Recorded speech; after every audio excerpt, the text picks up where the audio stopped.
네, 우리 함께 말씀 보도록 하겠습니다. 열왕기하 6장 1절에서 7절까지의 말씀입니다. 열왕기하 6장 1절에서 7절까지의 말씀.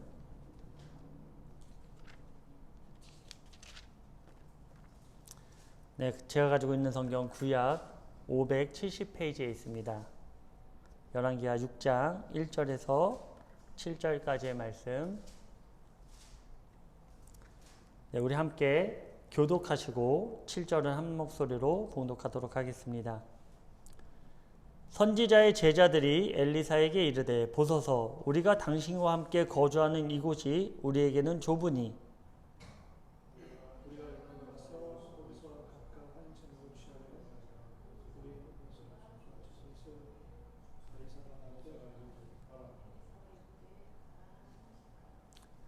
네, 우리 적은 인원입니다. 한 목소리로 같이 한 마음으로 같이 읽을게요. 3절입니다. 그 하나가 이르되 청하건대 당신도 종들과 함께 하소서 하니 엘리사가 이르되 내가 가리라 하고 드디어 그들과 함께 가리라. 무리가 요단에 이르러 나무를 베더니 한 사람이 나무를 벨 때 새도끼가 물에 떨어진지라. 이에 외쳐 이르되 아 내 주여 이는 빌려온 곳이니이다 하니 하나님의 사람이 이르되 어디 빠졌느냐 하매 그곳을 보이는지라. 엘리사가 나무가지를 베어 물에 던져 쇠도끼를 떠오르게 하고 이르되 너는 그것을 집으라 하니 그 사람이 손을 내밀어 그것을 집으니라. 아멘.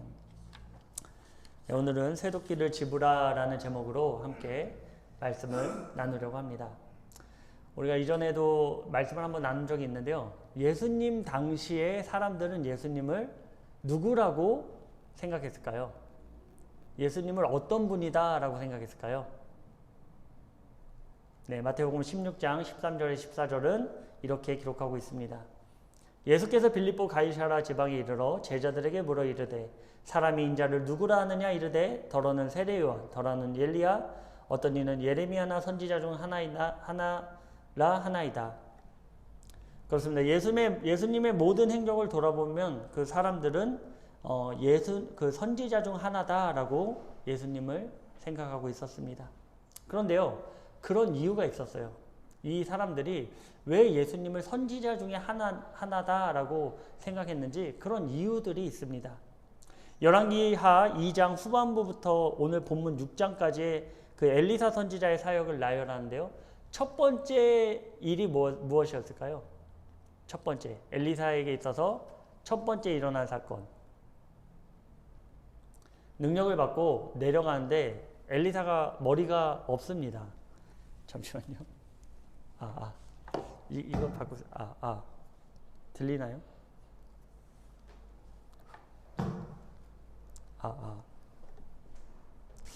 마이크를 빨리 바꿔야 될 것 같습니다.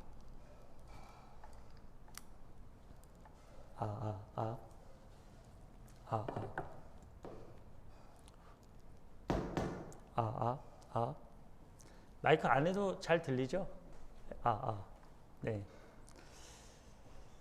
네, 그래서 그 기적과 엘리사의 그 기적이 2장부터 해갖고 6장까지 쭉 나오게 되는데요. 보면은 그렇습니다. 모압과의 전쟁도 있고요. 과부의 기름 그릇도 있고, 수넴 여인이 잉태하여 그 아이가 낳고 그 아이가 죽었는데 다시 살아나는 기적도 있었고요.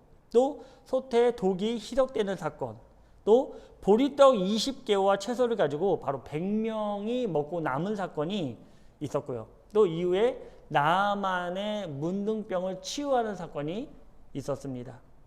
열왕기하 4장 42절에서 44절은 이렇게 기록하고 있습니다. 함께 볼까요? 시작. 한 사람이 바알 살리사에서부터 와서 처음 만든 떡 곧 보리떡 20개와 또 자루에 담은 채소를 하나님의 사람에게 드린지라. 그가 이르되 무리에게 주어 먹게 하라. 그 사안이 이르되 내가 어찌 이것을 100명에게 주겠나이까 하나 엘리사는 또 이르되 무리에게 주어 먹게 하라. 여호와의 말씀이 그들이 먹고 남으리라 하셨느니라. 아멘. 자, 이 내용을 보면 누가 가장 먼저 떠오릅니까? 이 내용을 보면 누가 가장 먼저 떠오릅니까?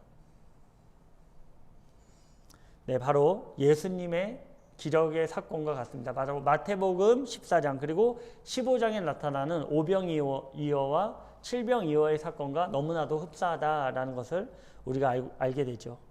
예수님 당시 유대인들은 어려서부터 말씀을 교육하고 배웠습니다. 그러기에 예수님의 여러 이적을 보면서 사람들은 그를 선지자로 착각하는 건 역시 이상한 일은 아니었을 것입니다. 그래서 사람들이 나를 누구라 하는 질문에 선지자 중 하나다라고 고백하는 것은 지극히 정상일 수 있습니다. 이렇듯 당시의 선지자들의 활동은 오실 예수님을 예표하고 있음을 우리는 말씀을 통해 알 수 있습니다. 각 선지자들의 그 예표들은 바로 예수님의 모형을 우리에게 잘 나타내 보여주고 있는 것입니다. 본문에 나온 새도끼가 물에서 떠오르는 사건은 앞서 2장에서 5장까지의 내용 그 놀라운 기적과는 다르게 어떻게 보면 굉장히 간단하게 넘길 수 있는 그런 사건으로 보여지기도 합니다. 그리고 이 사건은 그냥 우리가 예전에 어떤 전래 동화를 읽듯이 다들 아시죠? 금도끼, 은도끼 사건. 마치 그 전래 동화를 읽는 것 같은 생각도 드실 것입니다. 그런데요, 오늘 이 짧은 본문의 말씀은 예수님의 사역 중 최고의 정점을 찍는 사건입니다. 이 잠깐 1절에서 7절까지 나오는 이 사건이 예수님의 사역에 있어서 아주 정점을 찍는 사건이라는 거예요. 그 정점의 사건이 무엇일까요? 예수님께서 이 땅에 오셔서 그 정점을 이룬 사건, 모든 인류의 죄를 대속하시는 사건, 그것이 무엇일까요? 바로 십자가의 사건인 것입니다. 오늘 본문의 내용은 이렇죠. 엘리사가 속한 선지자 학교, 당시에는요, 이 선지자 학교들이 있었어요. 엘리야 때부터 많은 그 제자들이 몰려와서 이 선지자 학교의 학생으로서 활동을 했습니다. 아니나 다를까 엘리사 때에도 많은 그 제자들이 있었죠. 많은 사람들이 엘리사의 소문을 듣고 그쪽으로 모여들기 시작했습니다. 그랬더니 한 제자가, 한 성도가 와서 한 얘기가 뭐냐면, 지금 이곳에 너무나 많은 학생들이 오기 때문에 공간이 모자르다라는 거예요. 자, 공간이 모자르면 어떻게 될까요? 공간이 모자르면 어떻게 되겠습니까? 공간을 늘려야 되겠죠. 그래서 이 학생이 제안을 합니다. 자, 우리가 너무나 이 협소한 공간, 많은 학생들이 몰려오니 우리가 저 요단으로 내려가서 우리 살 수 있는 공간을 좀 만들면 어떻겠습니까? 라고 얘기합니다. 그랬더니 엘리사가 그 얘기를 듣고 그럼 그렇게 해라 라고 얘기하죠. 그리고 한 학생이 또 제안을 하는 거예요. 저희만 보낼 것이 아니라 엘리사 선지자 당신도 우리와 함께 가길 소망합니다. 엘리사는 이 제안을 거절하지 않고 같이 그 길을 떠나게 되죠. 자, 그곳에서 이제 나무를 베며 그 공간을 만들기 시작합니다. 그런데 그 중 한 학생이 쇠 도끼 하나를 빌려온 거예요. 당시에 철기 문화가 보편적이지 않았기 때문에 이 쇠 도끼 하나 구하는 것이 굉장히 어렵습니다. 죄송합니다.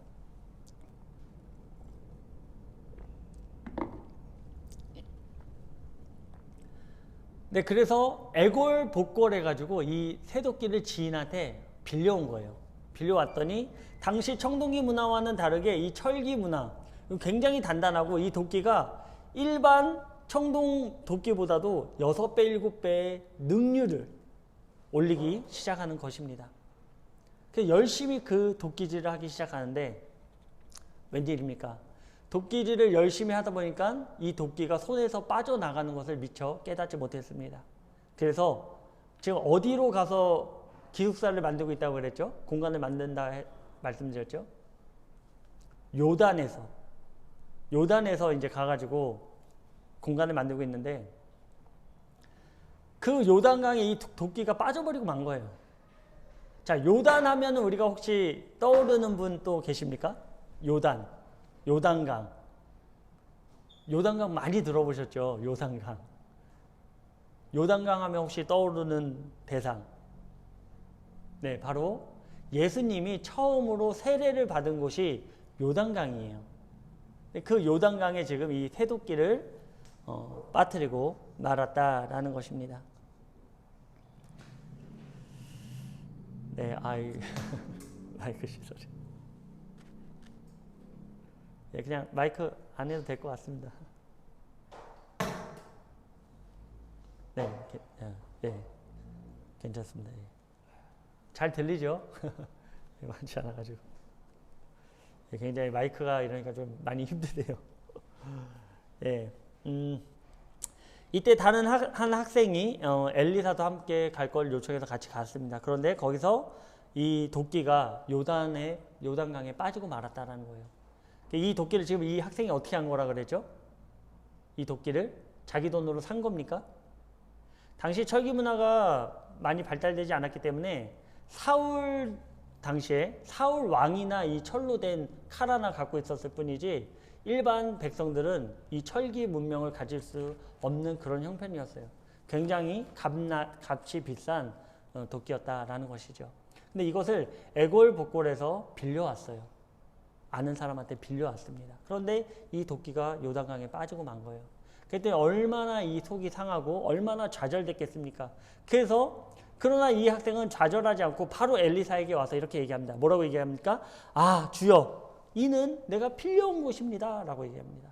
여기서 빌려온 것입니다 라고 해석하고 있지만 그 이면의 히브리어는 애걸복걸해서 정말로 간청해서 빌려왔다라는 의미를 담고 있습니다. 그래서 이 철기 문명의 도끼를 도저히 이 학생의 신분으로는 이 도끼를 물어줄 수가 없는 거예요. 그런데 레위기 법에 의하면 남의 것을 가져와서 잃어버리면 어떻게 해야 될까요? 만약에 그것을 어떻게 분실하거나 내가 망가뜨려 버리면 그대로를 돌려줘야 됩니다. 만약에 그것을 돌려주지 않으면 어떻게 될까요? 그것을 돌려주지 않으면 노예가 될 수밖에 없어요. 그 주인의 노예로 살아갈 수밖에 없습니다. 지금 이 학생의 상태가 어떤 상태입니까? 도끼를 잃어버렸어요. 그 강에 빠졌기 때문에 그거 들어가서 건져낼 수도 없습니다. 그러니까 좌절된 상태죠. 나의 인생은 이제 끝났구나라고 생각했을 거예요.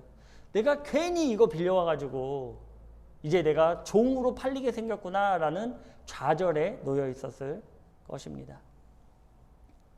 그런데 이 소식을 들은 엘리야는 이 학생에게 묻죠. 너희가 어디서 이 도끼를 빠뜨렸느냐?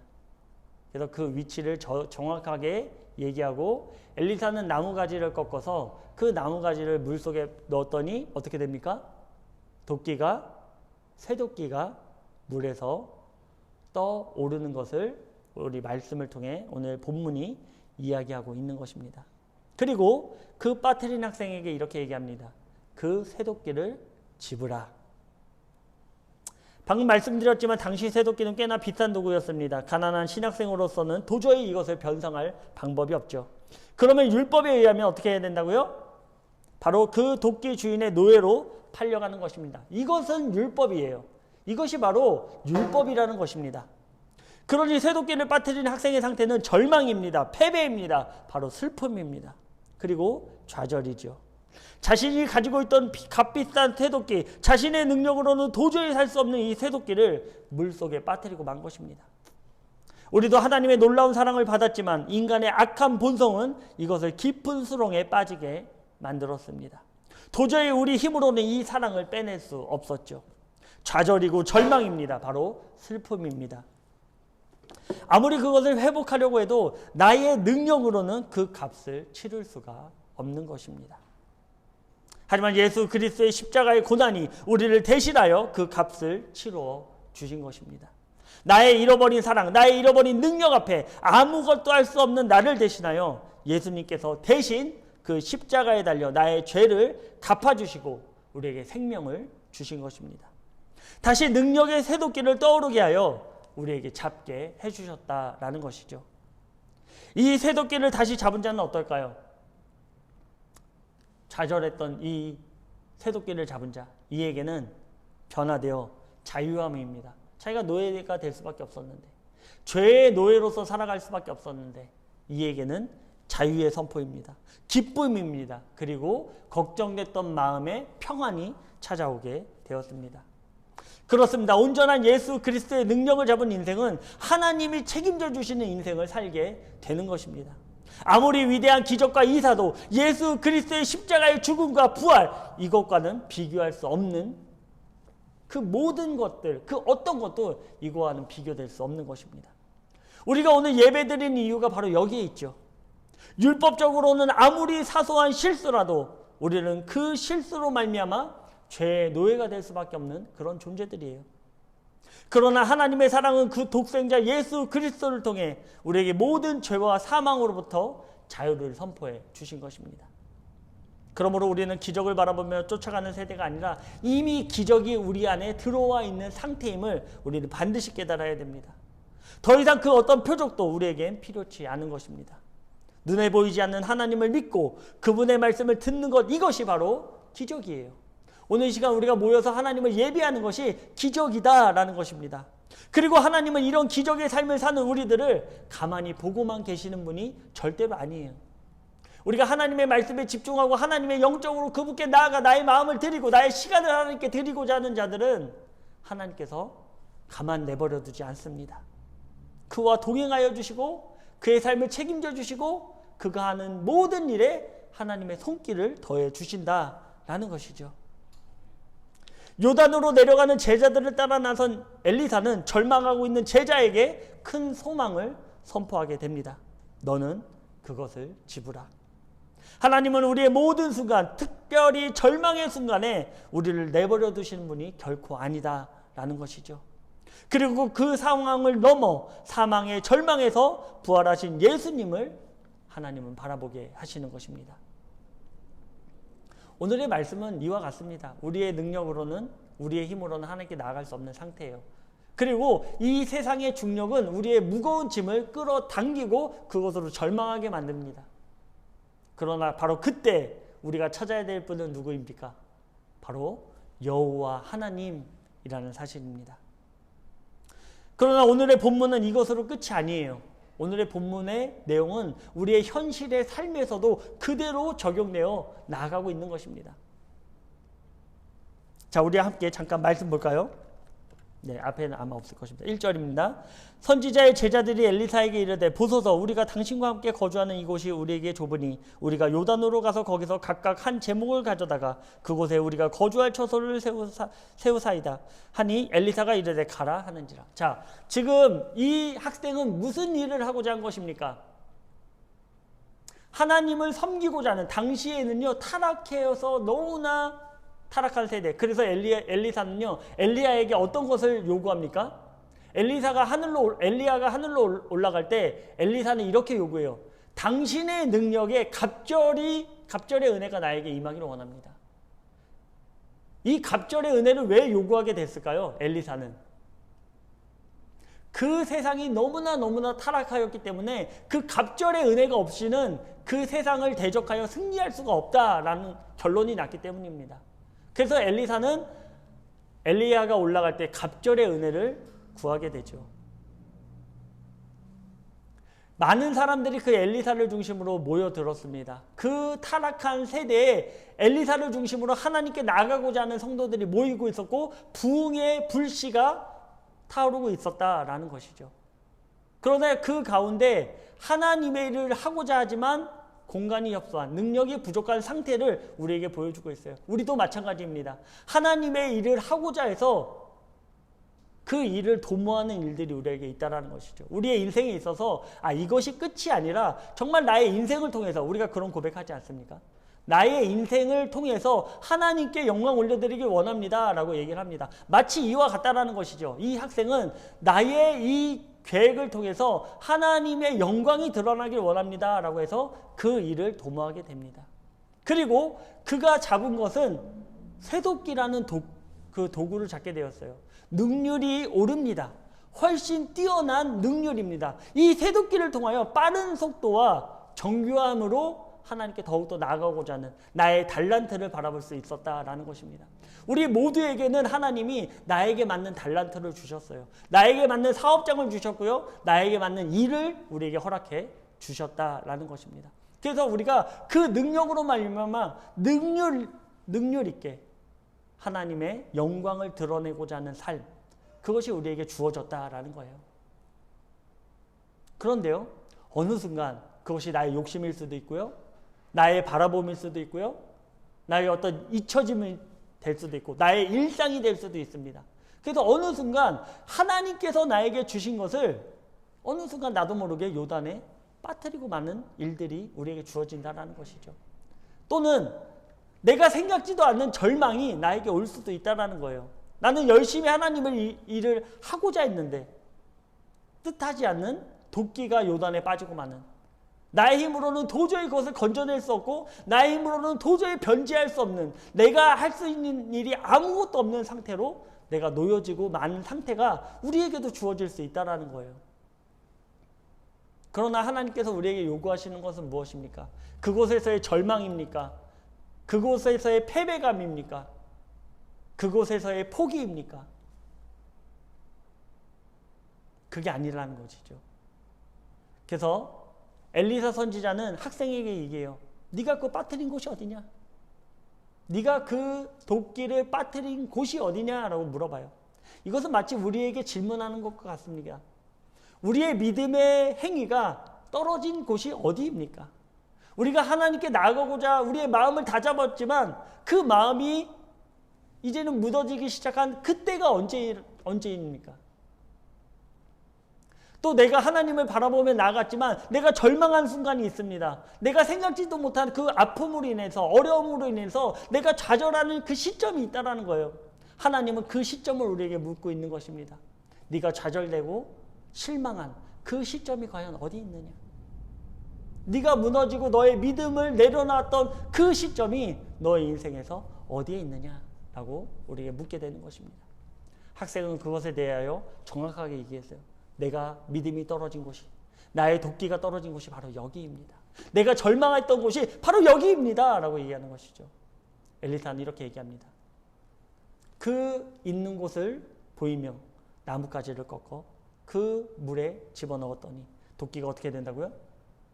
도저히 인간으로는 상상할 수 없는, 생각할 수 없는 그 세상의 이치를 거스르는 중력의 법칙, 우리가 이 지구상에 살면서 중력의 법칙을 이겨낼 사람이 누가 있습니까?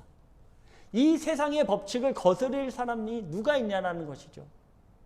분명한 사실은 하나님의 십자가가 그 중력을 바로 거슬리는, 바로 세상의 이치를 거스르며 그 모든 환경을 뛰어넘는 사건이 바로 예수 그리스도의 십자가의 능력에 있다는 것입니다.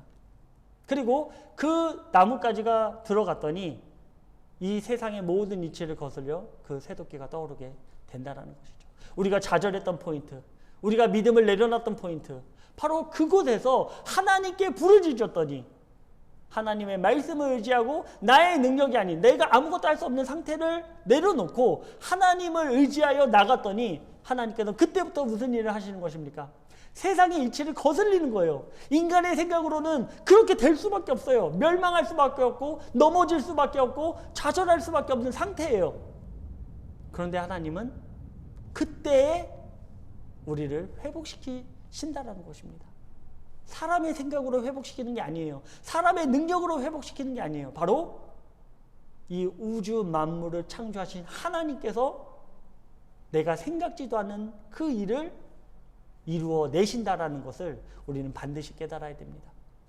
우리 삶 가운데 어려움이 닥치고 있어요. 제가 아까 말라떼 지역을 갔더니요, 우리 지금 말라떼에서 사업하시는 분이 2분이나 계신데 물이 가득 차가지고, 3분 계시고 가득 차가지고 이 손님이 없는, 사람이 없는 거예요.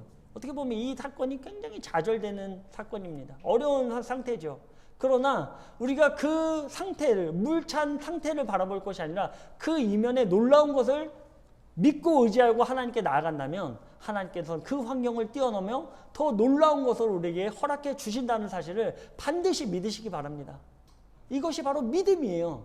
세상과 같이 그 똑같은 환경, 똑같은 재해를 당했지만 그 가운데 우리의 마음이 어디 있는가? 그 마음에 따라서 하나님이 우리의 삶을 붙잡아 주시고 지금 어려운 나의 환경을 알고 계신 하나님께서 그것을 넉넉히 이길 힘을 허락해 주신다라는 것입니다. 그렇습니다. 하나님을 믿는다 하면서도요, 우리에게는 좌절이 와요. 곤란한 일들을 맞닥뜨리게 됩니다. 우리 류부교님이 간증 시간에 그렇게 간증하지 않았습니까? 간증을 하면 두렵습니다. 왜 그렇습니까? 또 어려운 일이 생길까 봐. 간증하고 나면 항상 어려운 일이 생긴다라는 거예요. 그런데요, 성경은 우리에게 이렇게 얘기하고 있어요. 말씀 보겠습니다. 베드로전서 4장 12절에서 14절입니다. 우리말 성경으로 한번 제가 준비해 봤어요. 한번 같이 읽어볼까요? 사랑하는 사람들이여, 여러분을 시험하려고 오는 불같은 시험이 있더라도 무슨 이상한 일이 여러분에게 일어난 것처럼 여기지 말고 오히려 여러분이 그리스도의 고난에 참여하게 된 것을 기뻐하십시오. 이는 그분의 영광이 나타날 때 여러분이 크게 기뻐하고 즐거워하게 하려 하는 것입니다. 여러분이 그리스도의 이름으로 인해 모욕을 당하면 여러분은 복 있는 사람들입니다. 이는 영광의 영, 곧 하나님의 영이 여러분 위에 계시기 때문입니다. 아멘. 이후에 이 사건 이후의 사건은요, 아람 군대가 쳐들어옵니다. 아람 군대가 쳐들어오니까 왜 쳐들어오냐면 이 엘리사를 죽이기 위해서, 이 한 사람을 도말시키기 위해서 군대가 쳐들어왔어요. 그러면 어떻게 됩니까? 엘리사는 죽게 될까요? 살게 될까요? 엘리사 이 한 명 죽이려고요, 군대가 왔어요. 한 수천 명이 왔다라고 생각해 보십시오. 한 명 죽이려고. 그러면 그 환경에서 엘리사는 어떻게 될까요? 죽게 될까요? 살게 될까요? 당연히 죽게 되겠죠. 아무것도 없는 이 엘리사가 어떻게 그 병거를 갖고 있는 아람 군대를 이겨낼 수 있겠습니까? 그래서 옆에 있던 학생 사환이 와가지고 걱정하면서 얘기해요. 여기서 그 성경에서는 이렇게 감탄사를 얘기하는 경우가 없어요. 그런데 이 장에서 6장에서는 벌써 2번이나 나옵니다. 사환이 와서 엘리사에게 얘기합니다. 엘리사 선지자여, 어떡합니까? 지금 아람의 군대가 우리를 치려고 왔습니다 라고 얘기하죠. 우리는 이제 다 죽었습니다. 어떡합니까? 라고 얘기합니다. 그러나 평온한 가운데 엘리사는 사환에게 이렇게 얘기합니다. 대답하되 두려워하지 말라. 우리와 함께한 자가 그들과 함께한 자보다 많으니라. 아멘. 그리고 엘리사는 하나님께 간구하여 사안의 눈을 뜨게 합니다. 사안의 눈을 뜨니 어떤 결과가 일어났을까요? 온 산에 하나님의 불병과 마병이 가득 차 있는 거예요. 우리가 눈을 들어 하나님의 역사를 바라보지 못하면 지금 놓여있는 환경이 너무나 절망스러울 수밖에 없어요. 아, 이제 난 죽었구나. 난 이제 끝이구나. 내 인생은 도저히 앞으로 나아갈 수 있는 방향이 존재하지 않구나 라고 절망할 수밖에 없어요. 그러나 그때 하나님을 믿고 하나님께 간구하는 자에게는 어떤 것을 우리에게 허락해 주시는 것입니까? 바로 아람 군대를 둘러싼 불병과 마병을 우리에게 허락해 주신다는 거예요. 이것을 반드시 믿으시기 바랍니다. 아멘. 성경은 이것을 그냥 기록한 게 아니에요. 옛날에 이런 일이 있었다라고 해서 우리에게 기록해 놓은 게 아니라 오늘 이 시간에 믿는 너희들에게 믿음의 시선을 올려서 하나님을 바라보는 너희들에게 내가 불병과 마병으로 함께 하겠다라는 하나님의 약속의 말씀임을 우리는 반드시 깨달아야 될 것입니다. 아멘. 그렇습니다. 하나님을 믿는다 하면서요, 엘리사도 마찬가지예요. 하나님을 믿는다고 하면서도요, 어려운 일을 당해요. 우리 부교님 간증하지만요, 제가 그 다음날 바로 또 다음에 전화 받아서 어려운 일을 또 만나요. 그런데 우리가 그 어려운 일에 집중하지 마시고 하나님께 집중하시기 바랍니다. 하나님은 그 어려운 일을 통해서 그 새도끼가 다시 떠오르는 그 기적의 사건을 보여주시기 원하신다는 거예요. 그 삶을 우리 가운데 경험시켜 주시기 원한다는 사실입니다. 그래서 내 생각과는 다르지만 그 모든 상황 가운데 우리가 감사할 수 있어요. 왜냐하면 나와 함께 하시는 하나님이 계시기 때문에. 베드로 전서에서 말하는 것처럼 하나님의 영이 나와 동행하시기 때문에 나는 두려워하지 않을 수 있는 것입니다. 아멘. 사랑하는 마닐라 영문의 군우 여러분, 우리는 하나님의 영광을 위해 살아가노라 하면서 혹 절망하거나 또 좌절하는 시험을 만난 적이 있습니까? 그렇다면 먼저 그 절망의 시점이 어디인지를 우리가 한번 돌아보기 원해요. 그리고 그곳에서 다시 한번 나를 위해 십자가에 달리신 영광의 예수님을 바라보시기 원합니다. 바로 그때 주님은 우리의 손에 다시 능력을 부어주실 것이고 믿음의 눈을 들어 나를 보호하시는 하나님의 손길을 우리에게 보여주실 것입니다. 이 모든 믿음으로 나의 환경에, 나의 지금의 상태에 집중하지 마시고 우리를 도우시는 하나님을 바라봄으로 승리하시길 주님의 이름으로 축원드립니다. 기도드리겠습니다.